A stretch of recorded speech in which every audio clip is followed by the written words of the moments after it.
Louisa, how are we? I'm good, how are you? I'm good, thanks so much for coming on, or the Scottish Geologist, as other people might know you. So I completely found out about you by accident. So one night, sitting scrolling through Instagram, as you do, and you were standing next to a sandstone building, just explaining how sandstone came about. Now, I walk past literally hundreds of these buildings every day. I used to live in one, and I never actually thought about, well, what was that and how did it come about? But you had a really nice way of explaining stuff that so a simpleton like me could understand it. So I went down a bit of a rabbit hole and started watching all your videos, but I noticed I wasn't alone, and you had something like 230,000 followers just on Instagram alone. I think you've got another 100,000 followers on the other platforms. So how did that all come about? It's quite funny because for the last few years I kind of thought about it in the back of my head, sorry. No. And like I thought, oh, there's not enough out there about geology, and I want to be that one that presents it and shows people that geology is not just rocks and that, it's a lot more to it than just a rock. So I was in the Northwest Highlands with my mum last year in April, and I was just like, Mum, grab the phone here, start recording me, and I just winged it. I wing it in most of my videos. It's like the knowledge is all in here, and sometimes I like to just research things beforehand just to make sure that I'm definitely correct in what I'm saying. But I just want to, spread like this love and passion that I have for geology and promote it, because there's not enough people as well that go into uni nowadays to study the subject. It's a subject that's been forgotten about. There's not many TV programmes on the telly that speak about geology. It's all about nature and wildlife, but there's nothing that, well, there's a wee bit like on it, but not as much as you'd want there to be in it, and that's why I started doing it. And I had the idea years ago, as I said, and I just thought, you know what, I'm going to do it. I'm going to start doing it this year. I'm a little bit more settled in my job now and I have the time to do it. Before, I worked away down south and it was really hard to fit it all in, but now I'm just like, you know what, wherever I go, I'm just going to make a video, even if it is in the middle of a street, Buchanan Street in Glasgow, or if it's at Silverburn Shopping Centre. Like, I'll find rocks somewhere and I'll talk about them. So was it just a whim? It's just something that and then I thought, you know what, I'd love to be one of those TV presenters eventually and have my own show as well, but I never knew how you got into it. I studied geology obviously at university as well, and I work as a geologist full time, and this is just stuff I do on the side, and I didn't think it was going to grow the way it did. I was like, oh my goodness, like my first aim was to have 50,000 followers by August last year. I only started doing this in April last year. I only have 300 followers on Instagram, and it went from like 300 to 100,000 like by the end of June, and I was like, oh my God, people like rocks. But I think it's just the way that I explain it. It's the way that, I come across and make it understandable. I guess, what's that like when it starts running away with itself? It must be quite a nice feeling when you start seeing all the followers. Yeah, it's weird, but I don't get caught up in it, like, because a lot of people do. A lot of people get like caught up in the whole following, like they get caught up in the comments, what people say about them. I don't have time for that. No. I haven't got time to scroll through and like see it, read every single message I get and read every single comment I get, because there's always going to be trolls. There's always going to be people that don't like what you do, or people that are jealous, or people that like think they can say something that's inappropriate across a screen but wouldn't say it to me like in my face. And I feel like if I did get caught up and until the whole social media thing, like, you know what it's like nowadays, it's ridiculous sometimes, and it's not good for the younger ones either. Like, they just look at things and think, oh, I want to be like her, like she's pretty or whatever. Like, I don't give a fuck what I look like. I'm just on, like, I'm like, hey, yeah, look at these rocks, like, look, there's a piece of slate. But I think that's one of the things that's refreshing about the content. So you're right, on social media just now, all the content kind of blurs into each other. I mean, everyone's looking fantastic. The production value is very high. Yeah. It's all very staged. But then you've got content that's really resonated naturally just by being yourself and covering a subject you're passionate about. So it kind of gives you a bit of hope. And I've got young kids myself. I would much rather they watch your content than the mind-numbing rot that they tend to listen to. So I think it's got the potential also to do a lot of good. And it's funny, we had a guy on a couple of weeks ago, a guy called Frank. He's an old boxer chap, and he did exactly the same thing, just started doing some boxing tutorials, and that went viral as well. So it's good to see that people still have attention spans. Oh, definitely. I agree. Yeah, it makes such a difference, like, definitely. For these types of... So, how do you get into geology? Because I know one of the things that you're particularly proud of is breaking down the stereotypes of what a geologist looks like.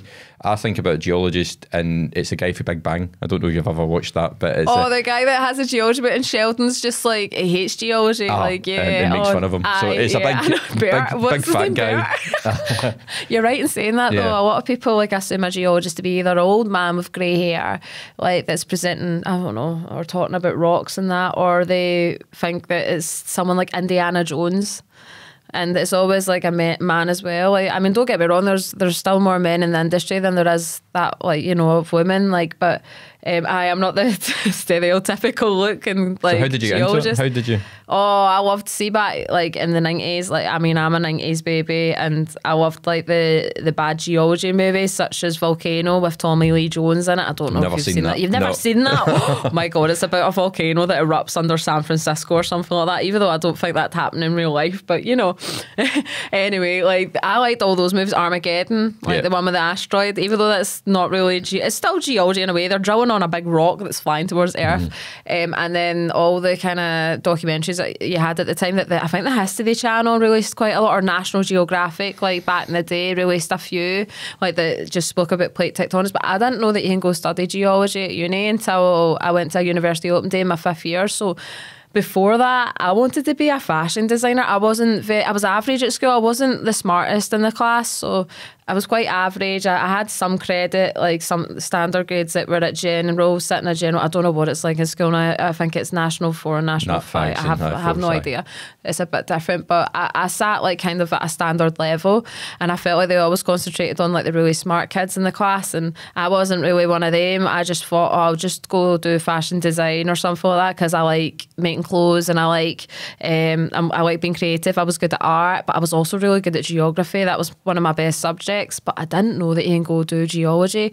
And it wasn't until we went to this university open day, I was with my first ever boyfriend at the time, that he wanted to be an aeronautical engineer of some sort. I don't know what he does now. I don't talk to him anymore, obviously. But like, we won't go into that. Yeah. I know. I don't know if he knows who I am now, but it doesn't matter who I am. But we went to this university open day, and there was this stall, and it had these rocks on it and a big picture of a volcano in the background. And I was like, you can go study this? And they were like, yeah. And I'm like, oh, right, okay, what does this include? And it's like you learn about the volcanoes, how they form, about the different types of magmas, different types of lavas that erupt at the surface, the metamorphism that happens within the crust at different tectonic settings. Like when I speak about metamorphism, that just means rocks that have changed over geological time. And even when I did my degree, there's also a lot of information that they kind of put towards you. I'm learning every day. I learn something new every day. Like even if I'm out and about, I'll see stuff that I've never seen before. Or even through my social medias now, people are sending me pictures of rocks and they're asking me questions about it. Now it's a lot harder to figure out, but from a picture, what's going on than seeing it in person, because you can see the mineralogy of a rock a little bit better in person. But I'm thinking to myself sometimes, oh, this is really puzzling. I don't know. What's that? And you know, you're always learning in geology. So, but that was to answer your question. That's how I got into it. No, it's clearly it's clearly your passion. Oh, I love it. Yeah. And if you can work in your passion, you're happy there, aren't you? So into uni for it. If anyone's out there listening and wants to get into it, is there any subjects? Is it? I would probably recommend nowadays taking geography for a start. That gives you like the basis. The physical side of geography gives you like a basis of land formations and how the glaciers and that. I don't know if the geography courses are still the same as what they were when I did higher geography, but that gives you a basis of what to expect. But you kind of go into a little bit more detail about geology. Now, the unfortunate thing is they don't really offer geology in schools in Scotland anymore, or I think there's maybe one or two that do it, and it is sad, because I'd love to for us to push it, because geology is such an important subject. You get like quite a lot of raw materials from the earth that we use, like, you know, like geology's all around you, and people don't even like think, not just like, you know, in the buildings and stuff or in the rocks that you're walking across the beach, but like your TV screen's made of like glass, that's made of quartz. Like all the components in your TV are made up of like little minerals that are found within the earth's crust. Your battery in your phone's lithium, you know, like, but there's a lot of controversy about oil, so we won't go into that. But you know what I mean, like people like don't realise that geologists like have a vital role on this earth, and it's always a forgotten subject. But I can't remember. What did you ask me again? No, sorry. That's perfect. And my next question, my next question was going to be, why does geology matter? It does matter. It's so mattered. And that you it's basically in everything. that we do, but it also tells us our history and our past as well. Yeah, you're right in saying that. And Geology of Scotland's brilliant for it, because you can look at the Geology of Scotland and figure out what's going on in somewhere like the Alps today, or somewhere like the Himalayas, like what's happening deep within the crust, because we can see that at the surface in Scotland, and it's amazing. But you're right, you look at rocks and you can tell the different environments, like, and how the plates moved together and came apart and formed supercontinents, and then moved away from each other and then came apart like a few times, like over geological time. And there's evidence for that in the rocks. You can see different climates, like the climate changing throughout time as well. Like, it's amazing to like be able to point at us and touch a piece of rock that's like 2 kilometres like from a borehole that's 2 kilometres within the ground, and say, oh, that was when Scotland was at the equator, and we had all these like Carboniferous, like sandstones, siltstones, mudstones and coals form at that point. Like, I like that stuff. Like, I think it's interesting because it, you know, teaches you a little bit about where Scotland was throughout time, and it's brilliant. So on that teaching bit, and I'm going to be a bit selfish here and use this as a teaching thing for myself here. Okay. So you mentioned, watching all your videos, you mentioned stuff like the Carboniferous, what is it? Carboniferous period. Carboniferous period, easy for me to say. What are these periods? Okay, so there's like, oh, wait a minute, I've never counted them up before. But basically, they're geological periods. It's what a geologist refers to when it comes to geological time, because when we're speaking about geological time, you're talking hundreds of millions of years, and each of these periods usually lasts between like kind of 60 and 100 million years. Now, I can never remember the to and froms for each period, but the Earth's basically been dated back to 4.6 billion years old, right?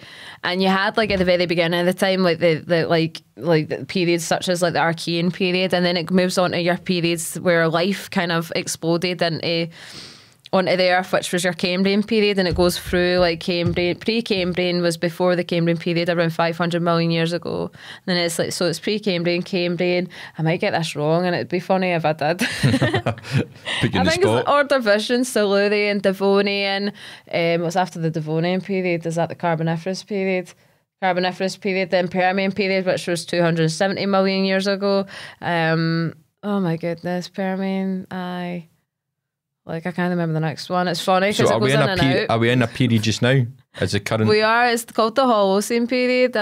Right. Like, it's weird though. Like, Holocene, it's just the Quaternary period is the most recent period of geological time, and that's when you had all your ice ages happen, like all your glacial, like interglacial and glacial periods, like where the ice sheets have been kind of like coming down from the north and then retreating back up, and that's what's cut like the landscape of Scotland today. So that's known as the Quaternary period, but we're in the Holocene period. So you talk about the Carboniferous.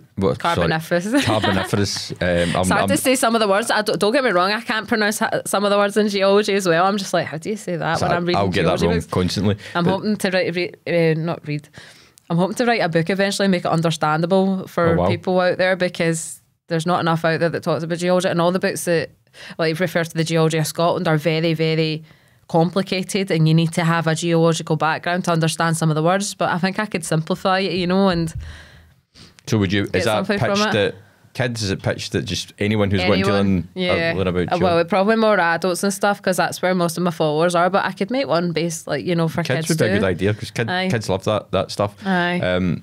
I've got a wee boy, 5, and he's dinosaur mad, loves fossils, absolutely. Oh, I love fossils. Loves fossils.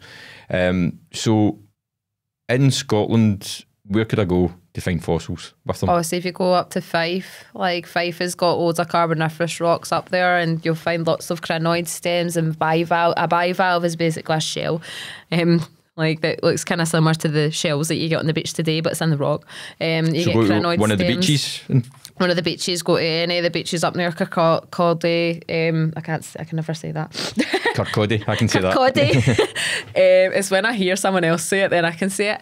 If you go up that way, you can find like quite a lot of places up near St Andrews as well. There's like some beaches up there. I'll need to look into it, because Fife's not an area that I'm familiar with, like, as of yet, but there's a page that I follow called Scottish Fossils on Instagram, and they post quite a lot of their really, really cool, awesome finds. And we've drilled, like, in my job, we've drilled across like Fife in a few areas, like, and we've came across some fossils within the rocks and even plant and tree fossils as well. So you can go there. You can even go to Glasgow and see some fossilised trees if you want. I saw that in one of your video. Park, but I mean, it's shut just now, but it's a pretty cool place to go. I didn't even know that was there. No. And they came across it by accident, like back in the day, and I'm like, wow, this is a good accident to come across all these trees sticking out like the ground, like, well, fossilised trees. So how did that happen? Because I saw it in one of your videos. Basically, it's a indoor.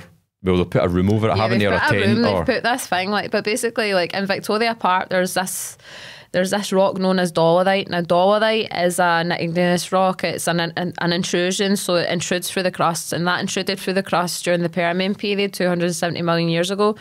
Below the Permian period, you have your Carboniferous rocks, right? Or, well, just kind of in around this sill that kind of intruded into the crust. But back in the day, like I think in the 1800s or so, I might be wrong on my dates, I'm not going to lie, but you can always check it up online. They were like mining the dolomite, and they were going to put a road through the area where they've came across all these trees. And when they were scraping away and mining the dolomite and taking it away, they kind of came across the Carboniferous layers. And during the Carboniferous period, which was like ranging between 290 to 360 million years ago, Scotland sat at the equator, so the environment was a lot different from today. You also had an ice cap on the continent at the South Pole, which was known as a continent called Gondwana. Like, and that ice cap held up a lot of the carbon dioxide in the atmosphere. Like, so there wasn't as much carbon dioxide in the atmosphere, but there was a lot more oxygen. I think oxygen levels were above 30%, and they're only at 22% today. So everything back then was a lot bigger. Like, your trees were a lot bigger. You're like, you had dragonfly. I always say this, you had dragonflies flying about that were the size of your dog.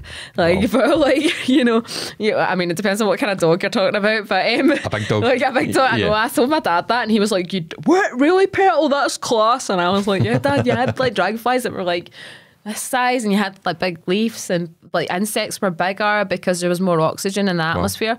But at this period, during this period of time, Scotland sat at the equator, and it had environments which like switched between kind of swampy forest areas like the Amazon, where you had all of your coals form, and obviously once all those trees kind of rotted, it would form like coals, and it would form like mudstones, and in between that you had rivers. It would deposit sands and silts, and that's where your sands and silts would come into place, and it all kind of like goes into cycles. And it shows as well like the sea level was going up and down during this point in time as well, because you need to think about geology back then. Like even now, like it's millions of years, and this is happening over millions of years. The sea levels like rising and then dropping and then rising, so you're getting deposition of different rocks over layer upon layer with each other, and then those forests which contain these fossilised trees that you find at Victoria Park. So they accidentally came across them because they were going to scrape out this area and put a road in like across Victoria Park back in the day.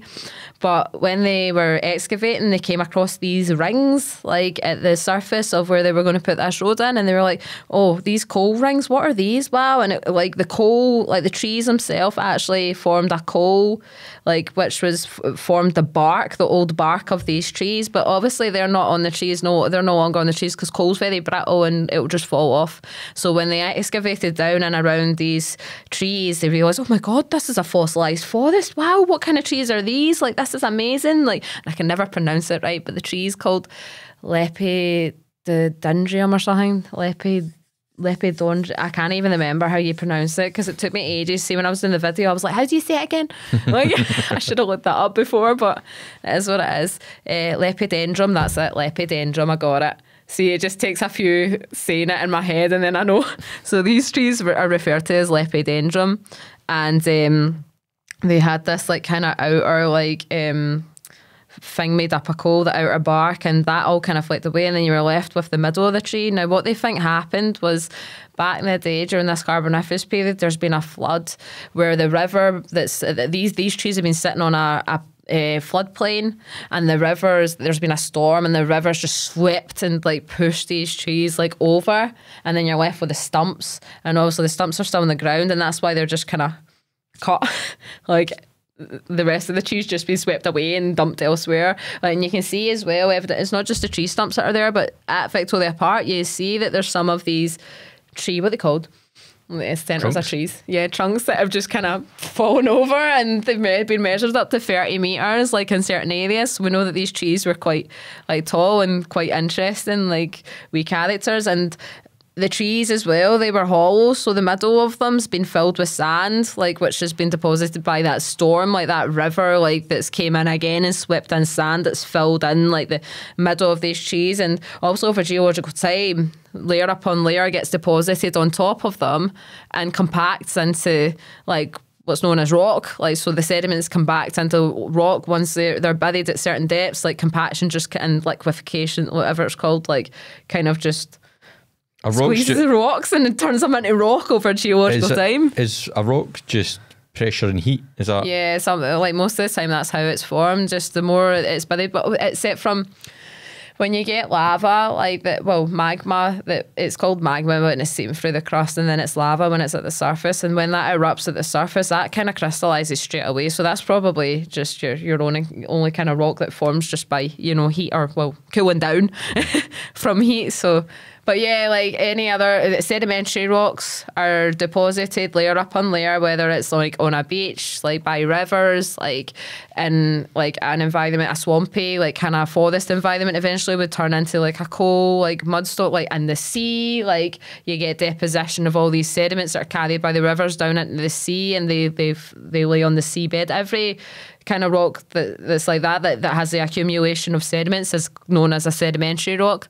And then your igneous rocks are ones that are like formed by magmas. So ones that form within the crust, that would be an intrusive igneous rock. And then an extrusive igneous rock is ones that erupt at the surface, and they're known as lavas. So it's magma when it's in the crust, and then it's lava when it's at the surface. And then your metamorphic rocks are either sedimentary rocks or sedimentary rocks, igneous rocks, or even a metamorphic rock that's just been metamorphosed and put under heat and pressure at a tectonic setting, which has caused them to change. Or it could be that the rocks surrounding a magma chamber, and the magma chamber within the crust that's got magma that's sitting at 1,200 degrees Celsius. It cools very slowly over time, over geological time. The surrounding country rock can be kind of not melted, but changed, like the minerals move about, and well, not move about, but they all kind of, like fluids and stuff from the magma chamber and the heat from the magma chamber like cause that like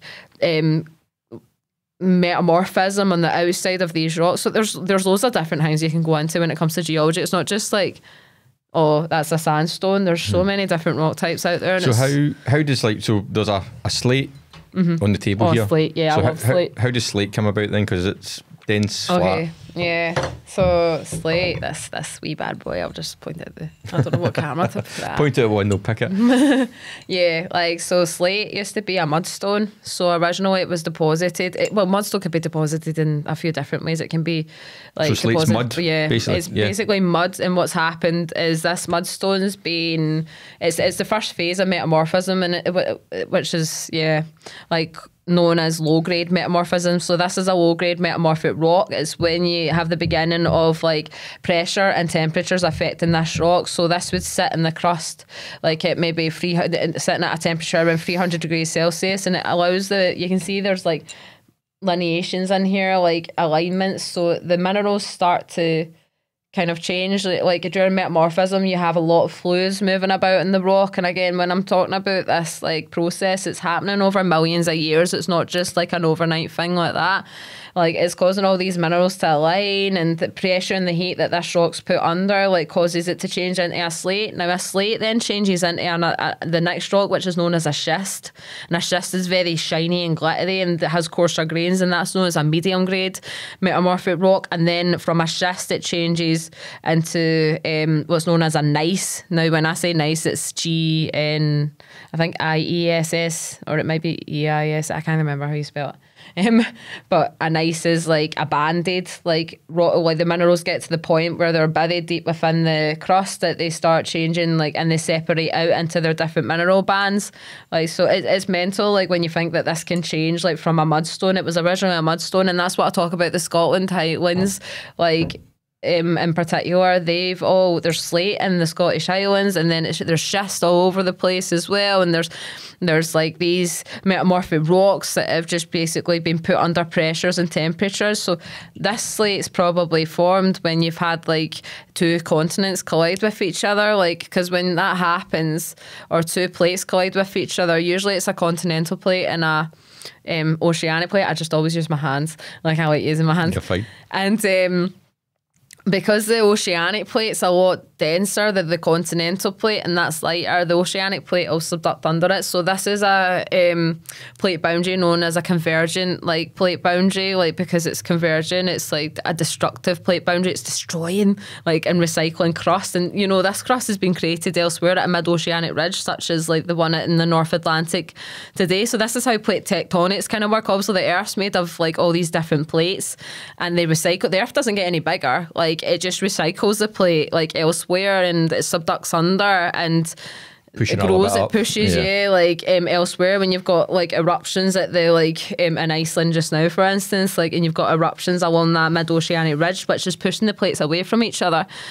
Like back in Scotland, like obviously you had that happening, and these slates form like by the fault, like basically the pushing of these two plates, and that might drag a continent along with it. And when that continent collides with another continent, it's known as regional metamorphism, which changes these mudstones into something else. And a sandstone would change as well, and a siltstone, or if you had a magma or like a granite, that would change over geological time. The minerals start to align, they get stretched out, they fold in on themselves, because as you know, if you're pushing two plates together, like what happens to a piece of paper when you push it like together, it bends and starts folding. I had a really good example that I used last week, and like I had a piece of that nougat bar that you can get, and it's like this length, and if you push that together, it's like putty, like I don't know how to explain it, but it's ductile deformation, it's called. Like it just folds, and that's what happens to rocks when they're put under pressure, high pressures and temperatures. They just fold. I did see you were winding something that was squishing together. Dynamic earth. I was like, this is what's happening. Was that what that is? Yeah. Dynamic earth. Dynamic earth. I love dynamic earth. I hadn't been there like in ages, and I was like, I'm just going to show up, and I had about 5 people recognise me. I was like, oh hiya, because I never know what to say. People have started recognising me wherever I go. Really? Like even in the gym yesterday, like I had a guy like come up to like me and my partner, and he was like, oh, is that do you make videos about rocks? And yes, I was like, do. yeah, I do. Yeah, I do. So I think that's only going to grow, so probably get used to it. Yeah, I think I'm just used to it now, because it's every day, and I'm just like, oh. Well, in terms of rare earth minerals like gold and silver, so how does gold come about? Oh, gold's a little bit different. Well, actually, they all kind of like come about in a similar way. It's just due to like fluids that are running. Oh, goodness me, it's probably rare just because of its like, what's it called? I don't know the word for it right now, but it's just rare. To be honest, I don't find gold, like, I mean, gold's cool to look at and stuff, but I don't have any gold, and I've never been gold panning, and people always ask me about gold, but it's usually like formed just due to like magmatic processes, like a magma chamber sitting like within the crust that's releasing all these hydrothermal fluids that are like veins like that are running through cracks and fractures within the rocks, the surrounding rocks, and sometimes those veins or those fluids, they can contain minerals such as gold or silver or fool's gold, pyrite, like, or sulfides. There's loads of different like minerals that you can find, and obviously there's like there's a gold mine like in Tyndrum, like, and you can go gold panning across the Highlands, but it's usually just to do with like magmatic fluids running through the rocks that are caused by a certain like kind of something going on deep within the crust, like a tectonic setting. So you do find gold like in the Highlands across like the metamorphic rocks as well in the Highlands, like, because you have a lot of veins that are running through them, because obviously when you had the squeezing and the pushing like of the two plates that collided with each other 450 million years ago in Scotland, which is known as well, and you'll hear it in my videos. I go on about it a lot because it's such an important like period of time, and it's such an important tectonic event that happened. You had like the Caledonian Orogeny, it's called, like, and when that happened, like, obviously it caused all these fluids, it caused metamorphism, it caused all these squeezing of the rocks and pushing together, and the fluids that are running through the cracks in the rocks can sometimes contain like minerals such as gold, and when they're brought to the surface, obviously they erode away from the main bedrock, and you end up finding them in rivers at certain places. You just need to know where you know to look for it. Yeah, and that's people why always they mine ask me, they're like, where would I find gold? And I'm anywhere in the Highlands. I don't know. I've never looked at it. Tindrum, God knows. Like, I don't know. Like, so in terms of you talk a lot about Scotland and how we can see it's a great example of geology on show because of landscape. But what's a very dummy's guide to Scotland's geological history? If you had to sum it up in a couple of minutes in terms of... Oh my goodness, I don't know if I could do it in a few minutes, but we'll try. So dumb it real down to the lowest level here. Yeah, okay. So where did we start? We start up in the Northwest Highlands and the Outer Hebrides, where you have some of the oldest rocks in Scotland that you can find. And these are actually some of the oldest rocks in Europe. Like, not the oldest rocks in the world, because I found out that they're actually up to like 4 billion years old, and the Earth's 4.6 billion years old. But the ones in Scotland are known as the Luisa Hendry complex, and at one point they nearly melted in time. So they've been buried at depths like up to 50 kilometres, like within the crust. Like, and they just represent a basement. Like, they represent this, what's known as the North Atlantic craton. Now, a craton in geology is just an old piece of crust that's not really been affected by much like going on. Like, it's not really been destroyed. And now, usually, obviously, as the crust recycles itself, it's subduction zones and creates new crust. A lot of like Earth's history is sometimes lost or buried deep within the ground, and we can't see it. But the special thing about like Scotland is you can see like quite a lot in Scotland, and you can travel 500 miles across Scotland and find all these old rocks like in the Northwest Highlands and Outer Hebrides that are pretty cool. So yeah, they're up to 3 billion years old, and that's our beginning of time in Scotland, like it's found in that Northwest Highlands. Now, when so where was that? Have to, it was back like during the maybe like in the Southern Hemisphere. Now, I'm not too sure 3 billion years ago where Scotland was. I might be wrong in saying that. It was probably part of I think it was. There was a big supercontinent back then called Rodinia. I don't know if that's right or not, because that might have been the supercontinent before that. It's between like 2 and 3 billion years old that these rocks have been dated as. So it might have been in that place, but I need to look it up. But yeah, might be wrong after this and be like, oh yeah, just ignore that. Yeah, like, so those are like the beginning of time in Scotland. Now, Scotland's made up of different what's known as geological terrains, and this is probably the easiest and simplest way to describe what's happening in Scotland, because you can cross different terrains and realise that the geology is much different to like certain areas. So it'd be class if I had a geological map, but I don't. So you've got your Hebridean terrain, which has the oldest rocks in Scotland, and that's your Outer Hebrides and your like kind of edge, like up where the Northwest Highlands are, like at that west coast. You've got your older rocks, and you've got some other rocks that are 1 billion years old, which are known as the Caledonian sandstones. They were deposited before fossils and before life existed on Earth, so it's weird looking at a sandstone and not seeing any fossils in them.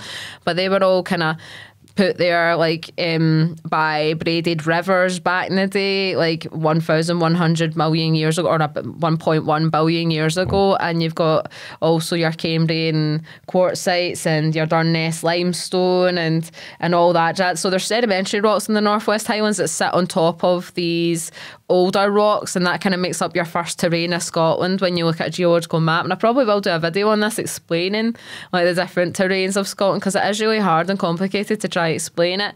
But your next terrain like sits like just like south of that, and there's a fault that runs through Scotland that goes from Inverness all the way down to Fort William, and you can see it on a map. It's known as the Great Glen Fault, and it runs right through where Loch Ness is. That's why Loch Ness is there, because this Great Glen Fault runs through it.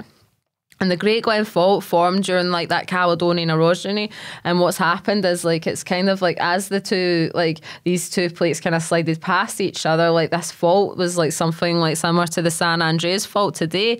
Every now and then it slips and slides and causes earthquakes, and that's what this fault was doing back in the day. It was sliding and it pulled all these rocks that were up here in Scotland down, and you've obviously got Inverness here and you know, it probably doesn't make sense because I'm doing that. Like, I'm trying to, like, imagine it in my head.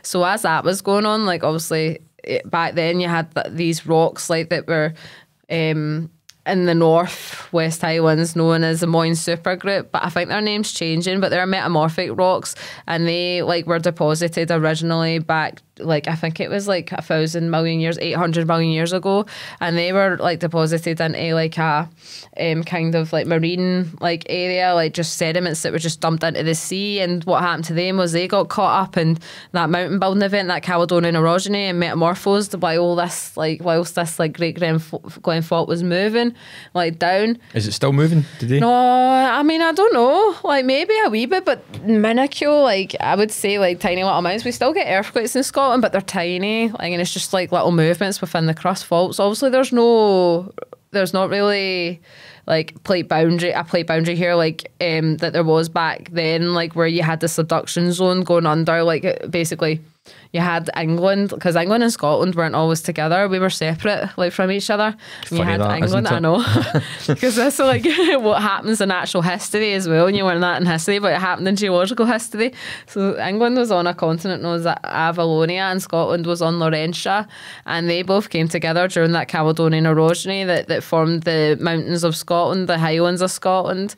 Like, but between, like, you've got like these thrust faults as well. Like a thrust fault forms in a mountain belt. So you know how that video of me like spiraling like the rocks, and you see the rocks like moving over like on top of one another. It's when like older rocks are pushed on top of younger rocks, and that's what a thrust fault is. It's just these rocks being pushed over like geological time, like over each other, like, and that happens over, you know, millions of years, like, and it's quite cool and interesting to see that this happens in like the middle of a mountain belt, and you can find it in Scotland.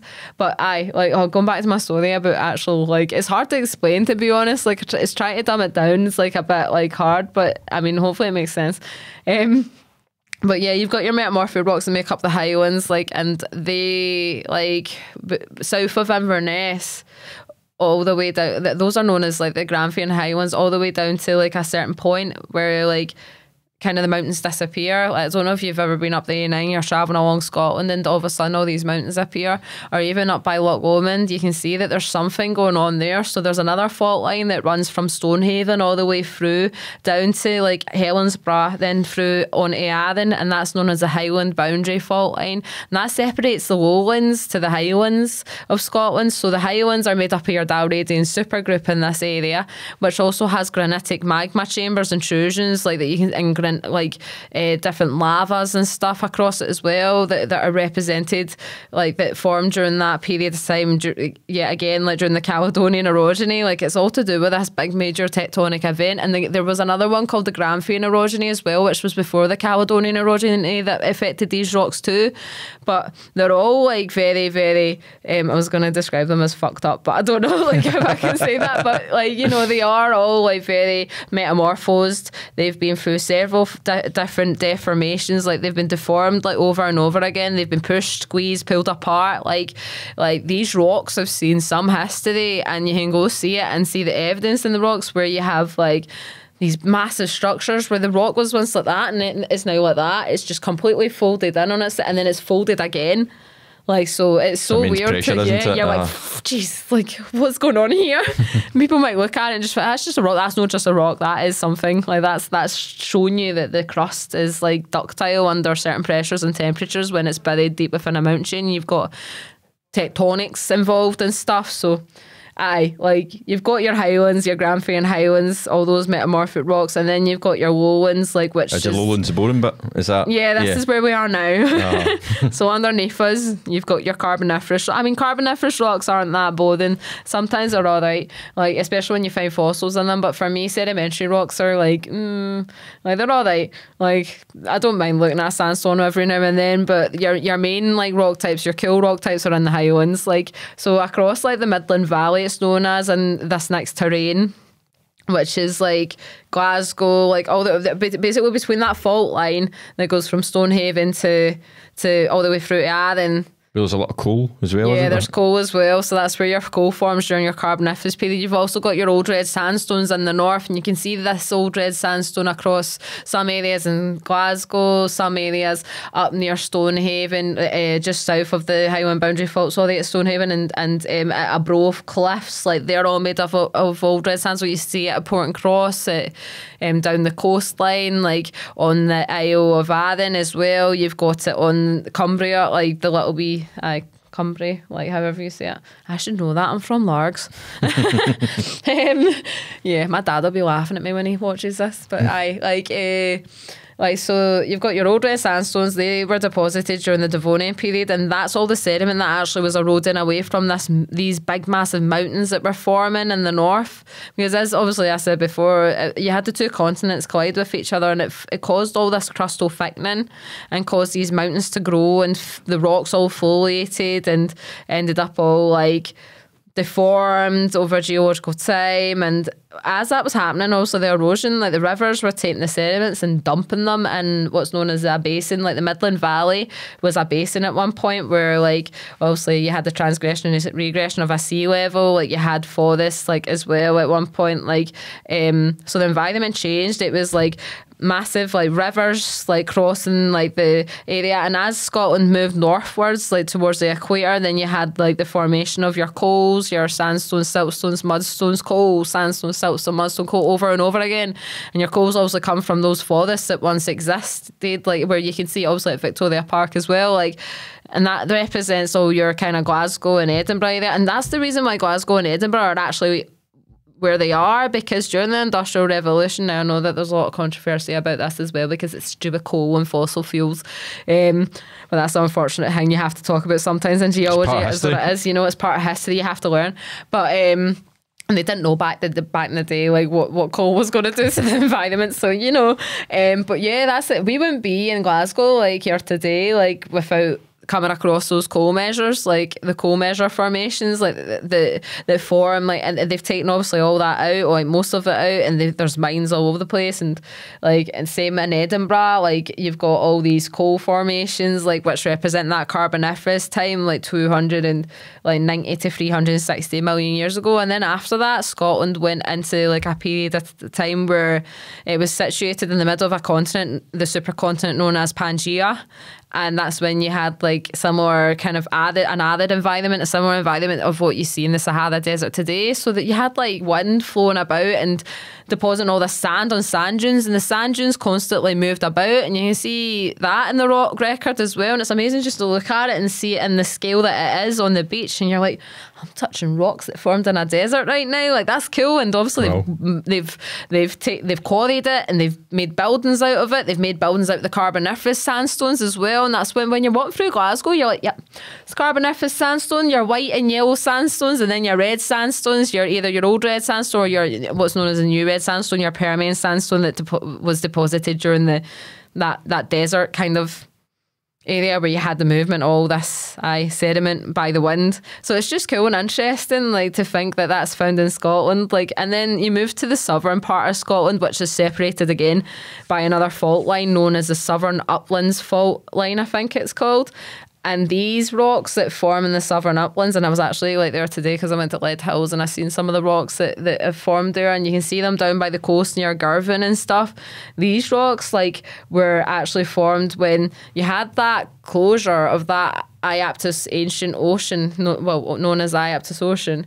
As the plates kind of coming down and subducting like underneath, there's obviously sediment sitting on top of this oceanic plate. So what happens to the sediment? It scrapes all up and forms what's known as an accretionary wedge in geology. And that's what the Southern Uplands is. It's just this accretionary wedge that formed when England's continent known as Avalonia collided with Scotland's continent. So it's quite complicated and mental when you think about it all, but like, I mean, yeah, I don't know if that made sense. No, it does. Perfect sense, because over that there's desert, there's swamp periods, there's glaciers. I forgot about the volcanism. There's volcanoes everywhere in Scotland, isn't there? Old volcanoes.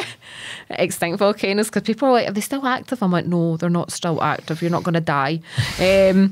Yeah, you had lots of periods of volcanism, and it depended on the tectonic settings, like of where Scotland was. But the most recent one obviously took place that is represented by some of your lovely main islands off like the west coast. Your Isle of Skye, your Isle of Mull, the Isle of the little ones, Rum, and Ardnamurchan as well, and the Isle of Arran. They're all old volcanic centres that formed 65 million years ago. So that's the middle of the volcano? Yeah, like that's the middle. They represent like the magma chamber. And is that granite? Of the volcano. In most cases, it's actually gabbro, but on Arran, there's granite. They take that from the curling stones, don't they? They do, yeah. Isle of Craig, curling stones. But granite is found on Arran. So that's the middle of a volcano? Aye. That's amazing. It's the middle of a volcano. It's a magma chamber. And that's the thing. I'll go up a mountain. I'll be like, I'm standing in a magma chamber. I'm touching this and it's a magma chamber. And people are like, what the fuck? What's wrong with you? And I'm like, it's a magma chamber that formed. Like you see it in the crystals. The reason you know it's a magma chamber is because the crystals are really coarse grained. And that's what happens to it when it's in the crust. When magma's in the crust and it's sitting there, obviously it might be feeding a volcano. Sometimes it gets stuck in the crust, you know. It wants to reach the surface of the crust. What happens is it usually forms like at these tectonic settings where you have plates colliding with each other. It'll partially melt the crust and cause like magma to seep through and end up like going into little different fractures and stuff, or like it'll form a magma chamber. And that'll crystallise over geological time and allows the crystals to grow. So next time you see like a crystalline, like kind of like coarse grained like rock, it's probably going to be a magma chamber. That sits there, and then obviously erosion takes place during like the Quaternary period. Like our landscape's been cut by massive glaciers, a massive ice sheet that sat on top of Scotland 10,000, 18,000 years ago or whatever it was, and like it's retreated and went back in and cut all the landscape that we see today, like over geological time. And it's mental to think about that too, because it's cut down like a kilometre or two into the ground to where this magma chamber was sitting that used to feed the volcanoes in Scotland, like between 65 to I think maybe 20 million years ago, because obviously as the plates moved away from each other in the Atlantic Ocean, it's all this volcanism was happening, so it was spewing out lava everywhere and fed these volcanoes, your main volcanoes. And you can see that today on the Iceland, like there's eruptions happening like even now today, and that was happening in Scotland. It's active. Yeah. So you've obviously got the concept of, well, not the concept, the thing of supervolcanoes. In the world, and they're quite scary concepts. Supervolcanoes, isn't they? Because basically what they're saying, the one under Yellowstone, if that erupts, we're all screwed. Oh yeah, we're fucked. Well, I mean that's what a lot of people say, but it happened in geological time. There's evidence for it. And it will happen, won't it? And it actually caused previously, like it's known as the Siberian Traps, like that supervolcano that existed at one point, and it was when you had the supercontinent Pangaea, and where Siberia is now. It's known as the Siberian Traps. So where Siberia is, like just now, there was a supervolcano, and what happened is one day it just blew. Like, and the whole thing it pumped out all this ash in the atmosphere, and that obviously changed the continent, the climate, like, and caused a mass extinction event. But again, this happened over millions of years. But you lost 95% of life, like at the end of that period of time, like during the Permian, like at the end of the Permian period, that was the like most life ever lost, like in geological time. And they're like, well, what happened here? That happened. Well, with also a few other concepts as well, a few other ideas, because that's the thing with geology. There's always like things that are like kind of not changing, like, but obviously they've kind of settled down recently, especially in plate tectonics, because maybe like 40 years ago, plate tectonics was always argued against, and they were like, oh, you can't prove this or you can't prove that. And the same like 100 years ago or 200, 150 years ago or whatever it was, like when people said that, oh, I think the Earth's more than 4,000 years old, like they were laughed at. Like they were like, shut up, no, it's like 4,000 years old. And don't get me wrong, everyone has their own like, you know, beliefs and opinions, and I would never force people to believe in what I'm saying, but they're stupid beliefs, you know. I'm just like, aye, okay, yeah. You just sit there and it's not. The Earth's not flat. I know. Oh my goodness, don't get me started with him. But yeah, like I can't remember what your question was again. I'm sorry. We're on supervolcanoes, but the other bit that you said supervolcanoes. You said within your video is Scotland used to have mountains the size of the Himalayas. So where did the top of them go? Oh, they've all been eroded away over geological time. Simple erosion. Yeah. So like obviously once you had these two continents, eventually like the crustal thickening got to a point where it couldn't like get any bigger, so erosion's happening, and over geological time, we're talking like millions of years, you have like the stretching of the crust sometimes as well, where like basins are created and different things can happen and affect it, like, and obviously like the ice has cut out the most recent like version of what we can see with our own eyes in the Highlands, and that's the roots of these mountains. But yeah, they basically over geological time, they've just been eroded away by the natural processes that we have: wind, water, ice. So Mount Everest will one day one day that'll go. Like, I don't know when, maybe like in the next 100 million years, you never know, like 200 million years, but Mount Everest, that only formed 65 million years ago, like, or well, didn't even form, like, as in, see, when you look at a geological kind of map of time, like, and you see India moving. So India 65 million years ago was like down in the, what's it known as, the Indian Ocean, and India's just kind of moved up and up and up, because you've got a subduction plate that sits at the Himalayas like just now, and that subduction plate's pulling this Indian continent with it, and obviously as India collided with Asia, it just went, and all the rocks have just kind of crumpled up and formed these mountains. I mean, a mountain building event can take like less than 100 million years to happen, like even less, like even 20 million years or so to happen. It just depends on what tectonic settings you've got in place, and obviously the crust is constantly changing, and plates are always moving away from each other and then coming back together again and forming different things over geological time. It's just dead interesting. Like, to me, I'm just like, wow, I'm blown away by it, because I still don't know what's even in the future what's going to happen. I don't know every little bit about it, but so do we know where Scotland's going to end up? Oh, it's going north still. It's going to get colder. Still north, yeah. Yeah, we're still heading that way, like kind of towards the North Pole. It's been heading that way for a while, since like it was at the equator, like obviously during the Carboniferous period, but it was in the southern hemisphere maybe more than 500 million years ago. Like to 1,000, like, or a billion million years ago. A billion years ago. Sorry. Yeah, I get, like, geologists like to refer to it as 1,000 million years ago, but it's actually a billion. I don't know why. I can't wrap my head around the times. They're just numbers. It's mental. It's just numbers. I can't picture. No. That. Well, I mean, I'm just quite happy enough just seeing it in my head and then looking at the rocks and being like, yeah, I can imagine this happening. Like, but it'd just be weird to see it. Like, I think back in the day when the old geologists, like the scientists, used to go out and look at these forces and these things and see that there was like older rocks sitting on top of younger rocks and be like, how did that get like that? They were having nightmares thinking that the crust was just going to suddenly move, because they thought the Earth was only 4,000 years old. So they're thinking, oh my God, I'm going to wake up tomorrow and the whole thing's just going to go But then they realise, no, these processes take millions of years to form. So there's no need to panic. Yeah, no need to panic. Like, and that was the first proposals. It was by James Hutton, like, who's like kind of known as, like, I think I've kind of taken his name, because anytime like someone like says Scottish geologist, they might think, oh, James Hutton was a Scottish geologist, but I mean, I just call myself Scottish geologist because I'm Scottish and I'm a geologist. Yeah. So I'm like, that's a perfect name. And people now say, are you the Scottish geologist? I was like, yeah, that's me. Yeah. Yeah, take it for yourself. Absolutely. Like, it's class. So what's your favourite geological fact? Oh, what about Scotland or just in general? In general, anything. I don't know. It's so hard. Just that there used to be, we've already kind of covered it, but in Scotland, that there used to be like mountains that were higher than the Himalayas, like, or probably around that size. Maybe not as higher, like, because we don't know for sure, but there was a mountain belt like here once upon a time that were like the Alps or were like the Himalayas, and that's mad to me to think that was there.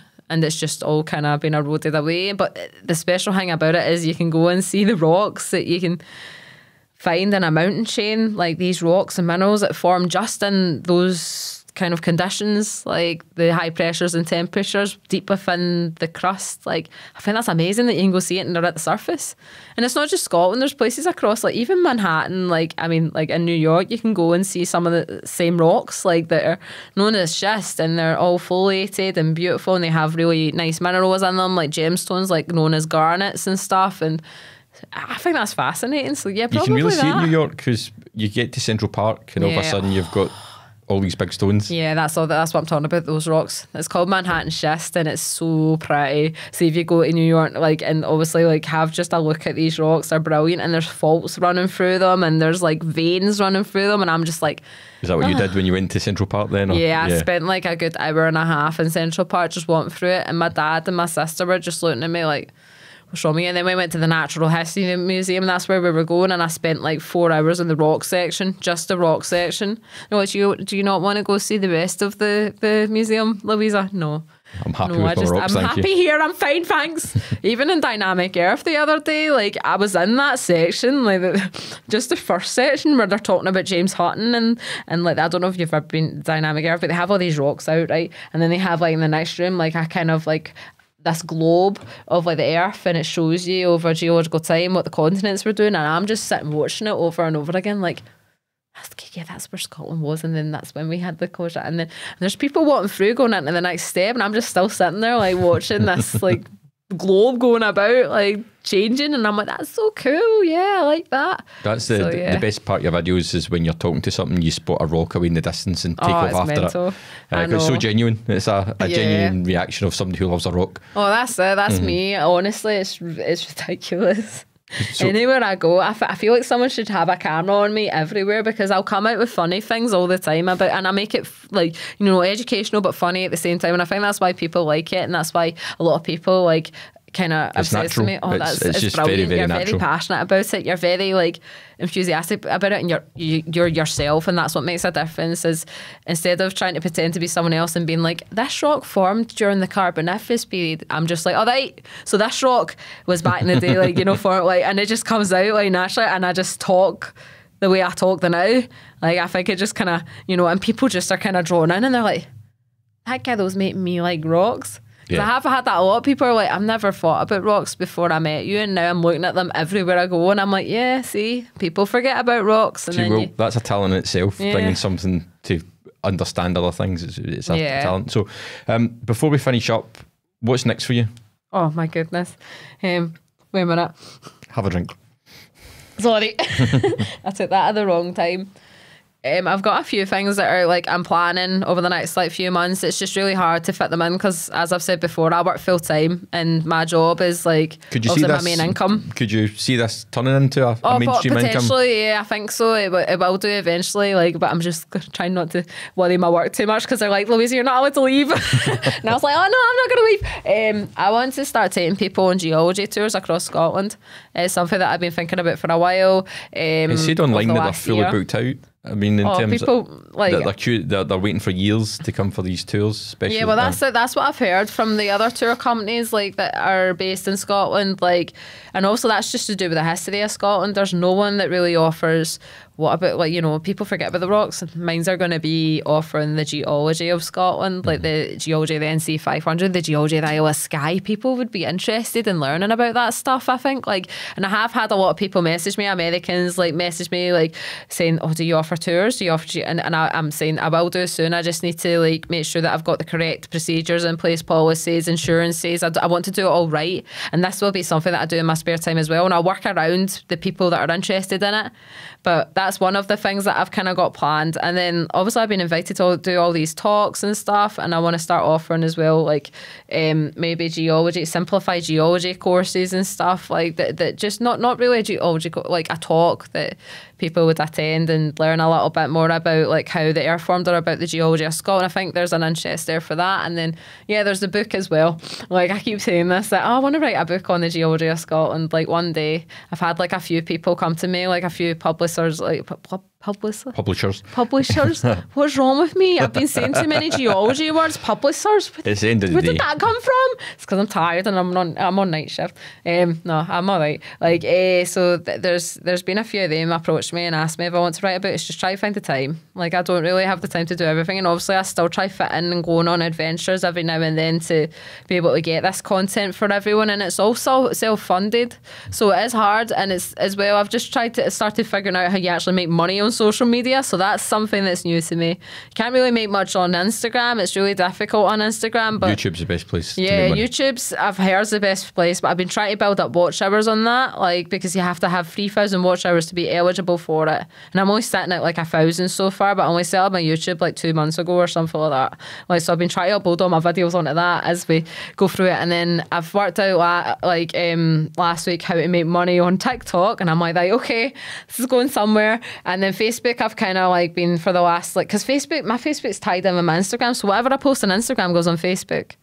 And I'm like, oh, that's weird. You can make money on Facebook, but you can't make it on Instagram. But this is all of this is coming together, and it's not much just now, but it's going to go towards this idea in my head, this geology tours company, like, that I'm still don't know what I'm going to name it. Like, I was thinking Scott Rock Walks. That's good. Because, you know, it's Scottish rock walk, like, you know, rock. We're going on a walk to see a rock. But yeah, like, and I've been in the process of doing my website. I just need to make sure I have everything in place before I actually start offering it. But it will be a combination of, you can have a private tour, like, where you just pay a day rate to have me each day, and I'll take you wherever you want, or I'll set different tours up, like the Isle of Skye or NC 500, and I'll plan them all and do it that way. I'm also going to start offering, like, when it comes to April, like May time, evening tours where people actually meet me at the location, somewhere even close by, whether it's a beach in Fife to look at fossils, or it's in Edinburgh at Holyrood Park, or it's even in Glasgow, like somewhere, or you know, there's loads of places you can go and look at rocks, but they would meet me there at Loch Lomond, for instance, and I'd just take them a walk and we talk about the rocks and the different processes. Like, I like the thought of doing that as well. So that's my other idea, evening tours, and then the private tours, and then I might actually hold a few actual geology tours. But for me to do the private tours, I need to invest in a minibus. I need to make sure I have everything in place, all the correct insurances and stuff. And I'm just like, whoa, this is, a bit like, whew, a lot to do. Well, you've got the world's your oyster in front of you. So thanks so much for coming in. Keep doing what you're doing. I think you're going to go into great and wonderful things. I think this is just the start for you. So, aye, this is maybe my own TV show as well eventually, but you know. Absolutely. So thanks very much for making the time to come in, especially when you're doing a night shift. Honestly, don't know how I'm going to survive the night. I'll be okay, it'll be fine. Excellent. Thank you very much. No, thank you again for having me. Much appreciated. That was class, I like that.